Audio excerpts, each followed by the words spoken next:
حسبي ربي جل الله ما في قلبي غير الله نور محمد صلى الله لا إله إلا الله حسبي ربي جل الله ما في قلبي غير الله نور محمد صلى الله لا إله إلا الله.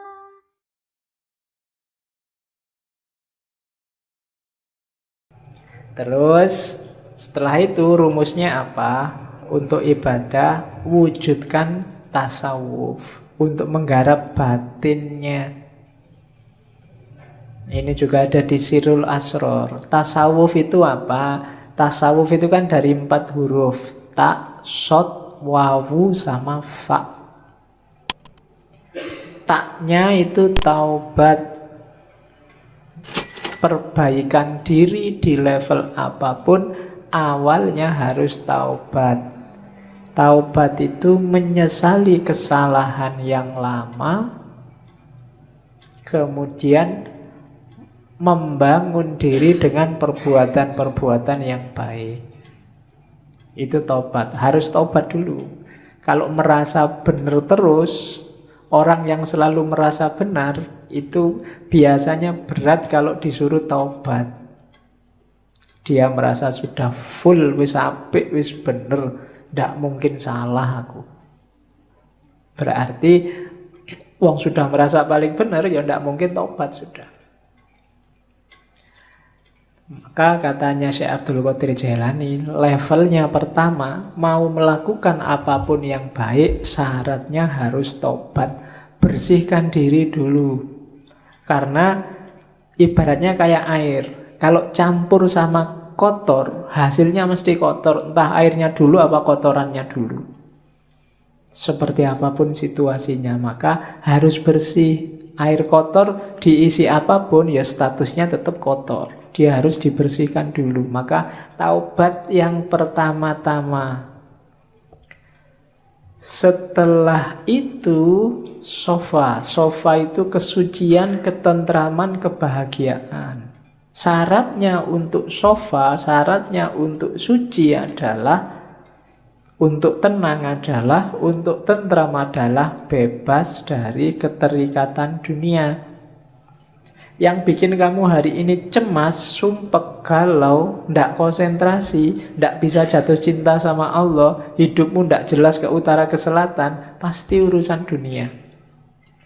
Begitu dunia kamu letakkan di ranking bawah, hidupmu mungkin lebih santai, lebih tentram, lebih tenang.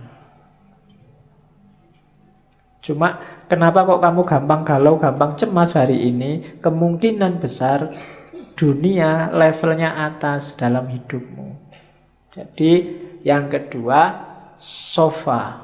Yang ketiga, kalau sudah taubat dan suci, sudah nggak terikat lagi oleh dunia, masuklah ke huruf wawu, walayah, kewalian. Walayah itu berarti orang yang 100% hidupnya berhubungan dengan Allah, mencintai dan dicintai Allah. Di antara cirinya, kayak istilah dalam Al-Quran itu, la khaufun alaihim walahum yahzanun. Tidak ada rasa takut, tidak ada rasa sedih. Siapapun yang ngaku wali, kok masih sering takut, takut miskin, takut kalah, takut jatuh, takut macam-macam, berarti dia bukan wali. Wali itu tidak takut apapun. Wong cuma dunia aja kok. Kalah tidak masalah, menang juga tidak kaget. Dia tidak takut apapun. Sukses alhamdulillah, tidak sukses biasa. Nah, itu berarti stabil. Itu wali, walaya. Apalagi sedih, tidak ada yang bikin dia sedih. Segalanya sudah skenario dari Allah. Itu berarti orang semacam ini sudah memasuki walaya.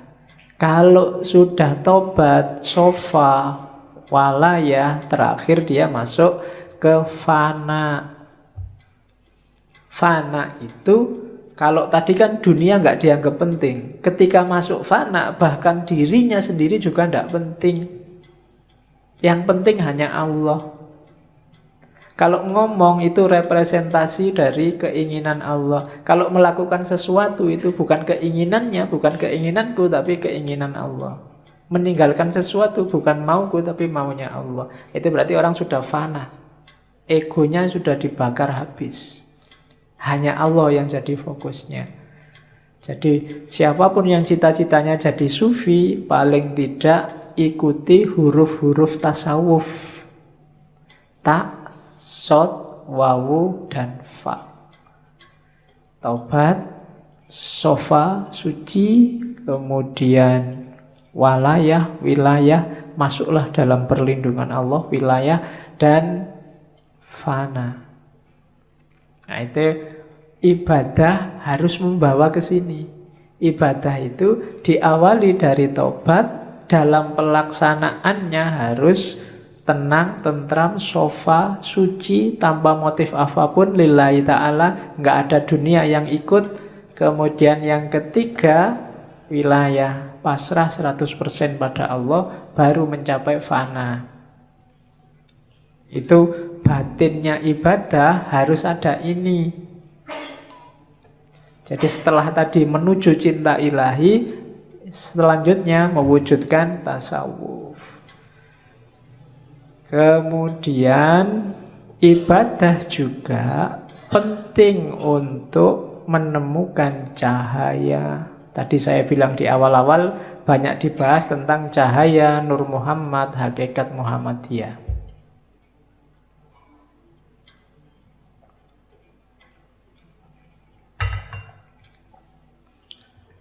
Yang ingin mengerti Nur Muhammad, hakikat Muhammadiyah, didengarkan ulang aja rekaman waktu Ibnu Arabi.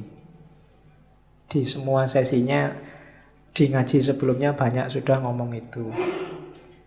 Cuma malam ini sengaja nggak saya ulang karena Syekh Abdul Qadir Jailani insya Allah beberapa kali masih akan kita kaji, entah di sesi tema apa. Malam ini kita fokus ke ibadah. Jadi ibadah juga satu jalan untuk menemukan cahaya nur. Ya cahaya primordial, cahaya sejati kan yang Nur Muhammad sama hakikat Muhammadiyah. Ya meskipun NU nggak usah nyari hakikat Nahdlatul Ulama. Urusannya beda.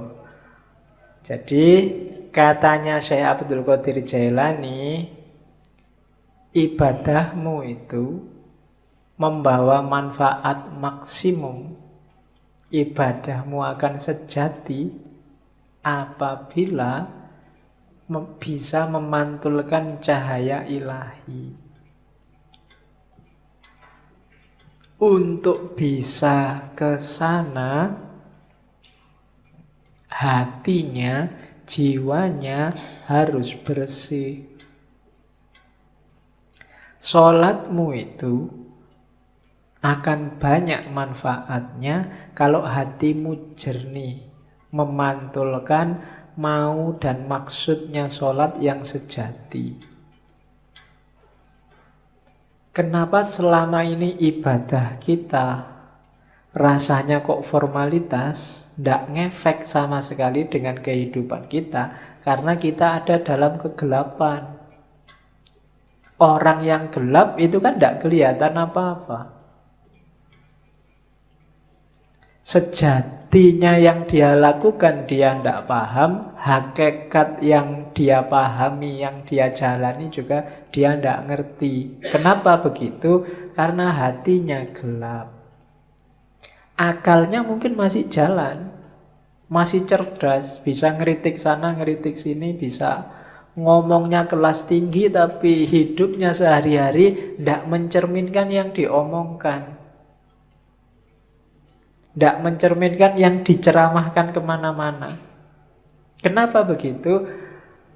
Ya kalimatnya hanya berhenti di mulut.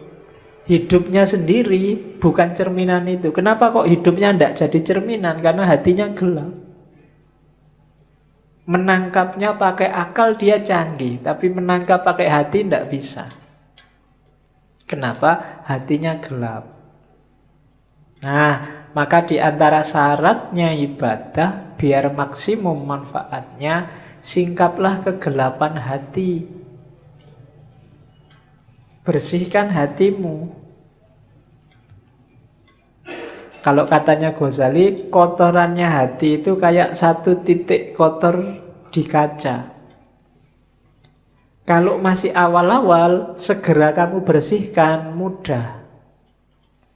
Tapi kalau kamu biarkan lama, apalagi terus ditambah kotoran lagi, tambah kotoran lagi, lama-lama gelap dan membersihkannya susah. Akhirnya yang gelap pun kamu anggap terang, karena kamu nggak pernah ngerti terang. Jadi yang jelek kelihatannya jadi bagus. Kenapa? Karena belum pernah lihat cahaya yang baik, cahaya kebaikan. Sehingga yang jelek inilah dianggap inilah yang bagus. Kenapa begitu? Karena batinnya sudah gelap. Ya semakin mengerakkan membersihkannya tambah susah.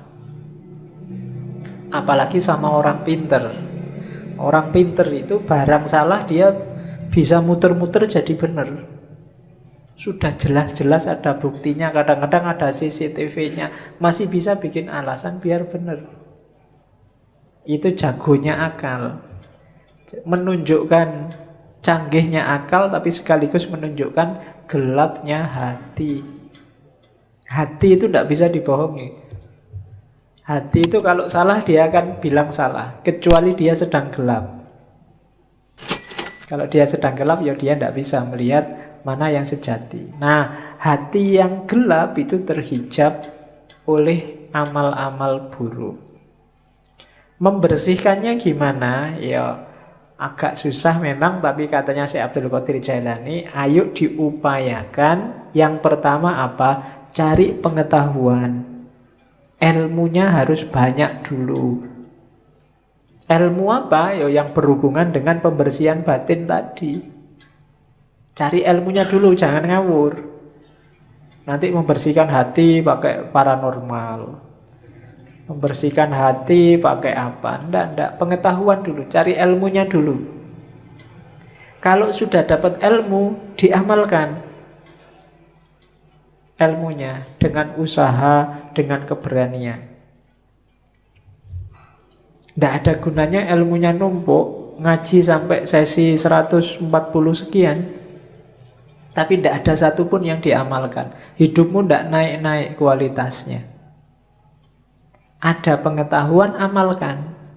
Setelah itu, gunakan ilmumu untuk menaklukkan egomu. Tadi, menaklukkan dirimu. Dirimu harus ada di bawah kendali hati yang jernih, yang bercahaya. Akalmu jadikan pendukungnya. Akal ini bisa dibawa ke utara, bisa dibawa ke selatan. Akal ini pasukan yang paling kuat. Kalau kamu pakai mendukung kebaikan, ya dia kuat. Kamu pakai mendukung kejahatan, dia kuat juga. Anggota DPR itu orang pinter-pinter semua. Dan akalnya bisa kompak untuk mendukung sesuatu yang jane ya wis kelihatan keliru, tapi bisa dibikin argumen macam-macam seolah-olah benar. Itu akal. Sebentar lagi mungkin perang Korea sama Amerika. Banyak yang tidak setuju perang. Antara yang setuju perang dan yang tidak setuju perang punya argumen semua, masuk akal semua.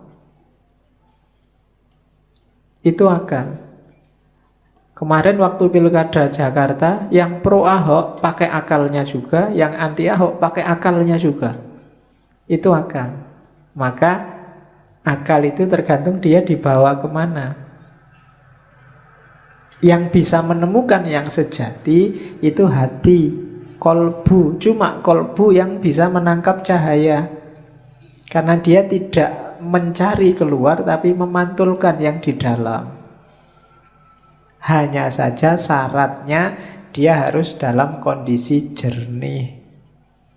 Untuk menjernihkan prosesnya pengetahuan, kemudian diamalkan. Untuk selanjutnya kuasai dirimu biar nggak dikuasai oleh egomu. Nah ini rumusnya. Ini kalau diceramahkan gampang. Enteng dong, cuma ngomong aja kan enak. Menjalankannya yang berat. Dan gak usah dianggap saya ngomong kayak gini terus, wah Pak Faiz berarti sudah gitu. Lambemu.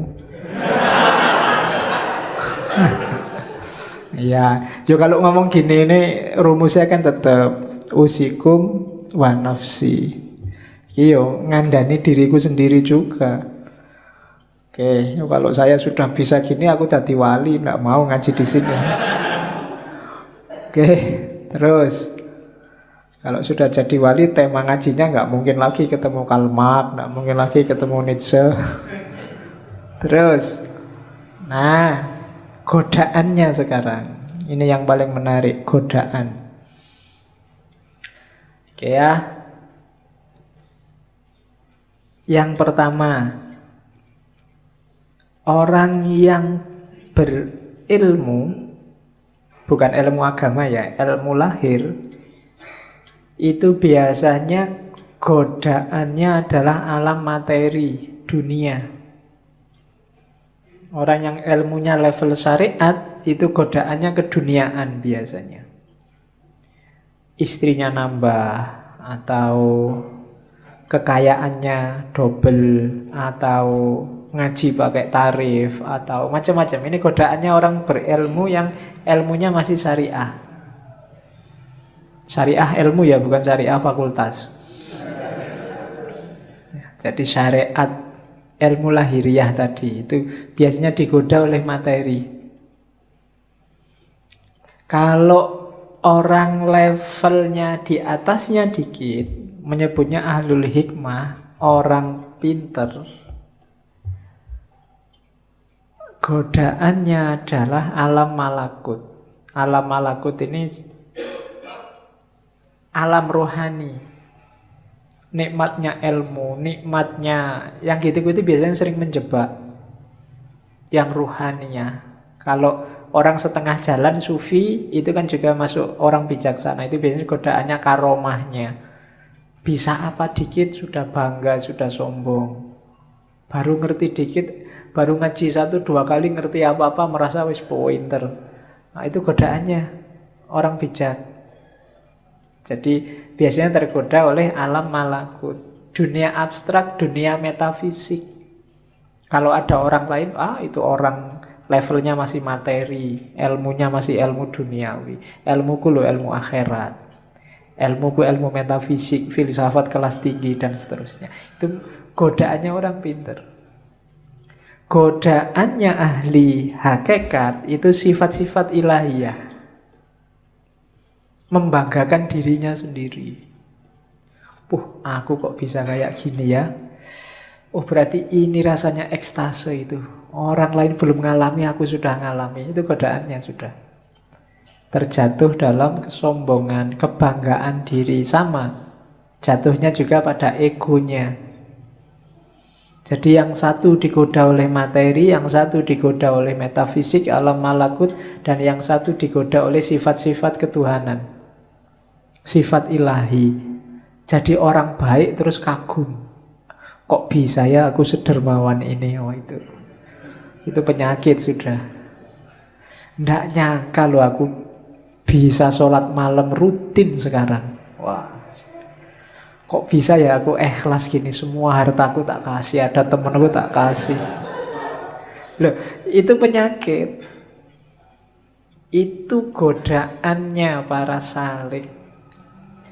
Siapa saja yang merasa puas pada salah satunya, saat itu juga dia mandek.